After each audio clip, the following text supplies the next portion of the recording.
देश का रक्षा क्षेत्र अब सिर्फ हथियार और जरूरी उपकरण खरीदने वाला बाजार नहीं, बल्कि हाईटेक इनोवेशन का नया सेंटर बनता जा रहा है। एक समय था जब अत्याधुनिक सैन्य तकनीक के लिए देश काफी हद तक विदेशों पर निर्भर था, लेकिन मेक इन इंडिया और आत्मनिर्भर भारत की पहलों से आज देश का रक्षा उत्पादन बढ़कर करीब 1.54 लाख करोड़ रुपए के रिकॉर्ड स्तर पर पहुंच चुका है, जबकि रक्षा निर्यात भी बढ़कर 38,000 करोड़ रुपए से ज्यादा हो गया है। इस बदलाव के पीछे का कारण है देश में ही सेना के आधुनिक उपकरण और हथियार बनाने के लिए सरकार निजी क्षेत्रों और स्टार्टअप्स को बढ़ावा दे रही है। बेंगलुरु स्थित क्यूबिट्रॉनिक्स सॉल्यूशंस इसी बदलाव की एक मिसाल है, जिन्होंने एक स्मार्ट लेजर रेंज फाइंडर यानी स्मार्ट LRF तैयार किया है। आमतौर पर ऐसे उपकरण सिर्फ लक्ष्य की दूरी बताते हैं, लेकिन ये सिस्टम उससे कहीं ज्यादा काम करता है। ये लक्ष्य की दूरी के साथ साथ उसकी लोकेशन और GPS कोऑर्डिनेट्स भी बता सकता है। और खास बात यह है कि इसे मोबाइल से भी कनेक्ट किया जा सकता है। हमारा डिवाइस मोबाइल के थ्रू कनेक्ट हो जाता है। जैसे कि आप देख रहे हैं, हमने इसको कनेक्ट कर दिया है और ये मोबाइल के थ्रू हमारा डिवाइस इंटरनेट के थ्रू कनेक्ट हो जाएगा। हम यहाँ से कमांड सेंड कर सकते हैं और पूरा डेटा मॉनिटरिंग, स्टेटस मॉनिटरिंग हम मोबाइल पे ले सकते हैं। इस सिस्टम में बिल्ट इन कंपास और नेविगेशन फीचर भी मौजूद हैं, जो कठिन परिस्थितियों में सैनिकों को दिशा समझने और अपनी लोकेशन ट्रैक करने में मदद कर सकता है। सबसे खास बात यह है कि ये विदेशी नेविगेशन सिस्टम पर निर्भरता कम करने की दिशा में भी काम करता है। So this technology will make India as a self-reliant and no other country, like we will not be depending on any other country for the technology and for any of the warfare equipments. So this will be making us a self-reliant and self-sufficient for all the needs. इस स्वदेशी तकनीकी को रक्षा अनुसंधान और विकास संगठन यानी DRDO और Indian Optel limited Dehradun से भी रुचि मिली है, जिससे उत्साहित होकर यहाँ के युवा और अधिक मजबूत और उन्नत सिस्टम पर काम कर रहे हैं।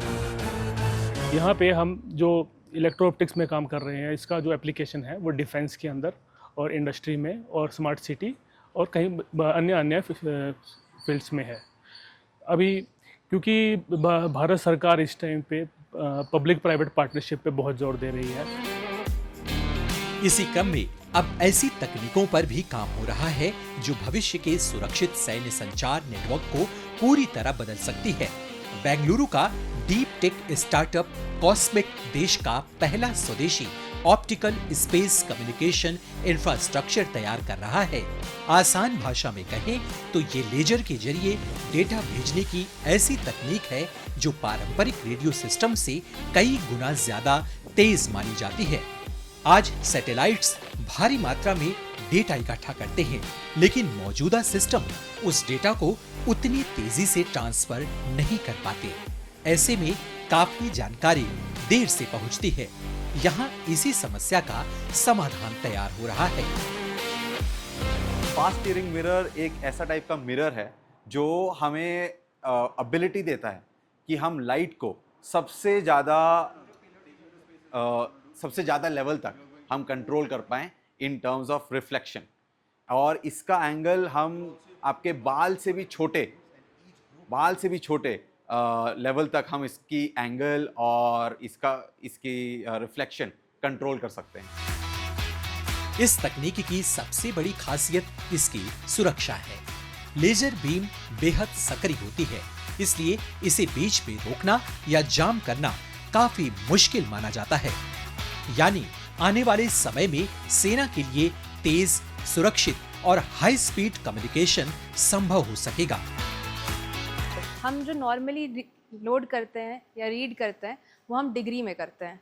1 डिग्री से भी छोटा अगर हम रेजोल्यूशन पे इसको पॉइंट करना चाहते हैं तो हम इस तकनीक का इस्तेमाल करते हैं। इससे हम लेज़र पॉइंटिंग का इस्तेमाल बहुत अच्छे से कर सकते हैं। ये हमारी सेनाओं के लिए पॉइंटिंग, शूटिंग एंड ट्रैकिंग तीनों में यूज़ हो सकता है। वहीं कुछ स्टार्टअप्स ड्रोन और रोबोटिक्स के लिए हाई प्रिसिशन नेविगेशन सिस्टम भी विकसित कर रहे हैं। यानेंद्रिय नाम का स्टार्टअप AI आधारित सेंसर और फ्लाइट कंट्रोल सिस्टम पर काम कर रहा है, जो ड्रोन को कठिन परिस्थितियों में भी बेहतर स्थिरता और सटीक दिशा देने में मदद करता है।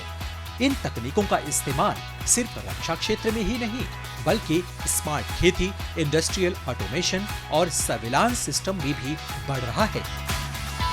We have been able to cater to that, and we look forward serving the country better by enhancing these platforms much to an extent so that it can be deployed from unmanned rovers inside the underwater systems to the space satellite systems.